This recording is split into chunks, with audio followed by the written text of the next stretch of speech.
So what about the XH2 versus the XH2S versus the XS20 versus the XT5? Which one should you buy? So for me personally, I already have cameras with 2 card slots. So I don't need a bunch of extra cameras with 2 card slots, and I don't need 40 megapixels. So for me, I think the XS20 is the one to get for YouTube content. Lightweight camera, something you can carry around that has nostalgic negative, all the new film simulations, good sensor, good stabilization, big battery. Big battery and big grip are an important thing to me when it comes to this decision. So I'm probably not going to go with the XT5. If I didn't have an XT2 already that I use a lot, I might get the XT5 because I do like the dials and I like having 2 card slots.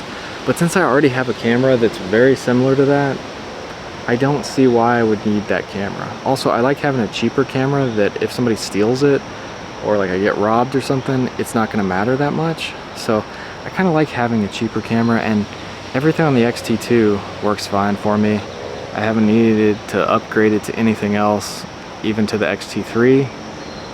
So I can't really see a reason to upgrade to the XT5 unless you just need IBIS. You're doing a lot of handheld video with a small camera like that. So the XH2 is very tempting to me because used from Japan, it's definitely almost the same price as the XS20 and it has 2 card slots, and it's pretty much the same in every other way except it has weather sealing and a 40 megapixel sensor. They both have flippy screens. So do I need weather sealing and do I need a 40 megapixel sensor? So what I would be doing with the XS20 would be just walking around, you know, taking photos for fun. So I don't know that I would want 40 megapixels with those pictures. I think it would just kind of slow it down a little bit. And the XH2S is super expensive. I definitely don't need that fast of a camera. I'm not doing any like real serious sports or wildlife. I do some wildlife and some sports for sure, but nothing like, you know, NASCAR or the NBA or anything. I don't need that camera. It's just too expensive. It's way off from the others. So yeah, I would say the XS20 for me, but it just depends on your needs. So what do they have that the XS10 doesn't have?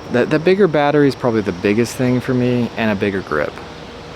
That's pretty important because I take these cameras out in the woods, hike and stuff. I don't want to carry a bunch of batteries. I want one that's going to last me the whole day. I want something lightweight with a big grip. So yeah, there's some cool stuff on the newer Fuji cameras, you know, like they put some of that stuff in, like that vlog mode or the skin smoothing stuff like Sony and Canon have. Fuji implemented that, I think, on the XH2 and the XS20 at least. That might be the only ones. Maybe it's on the XT5.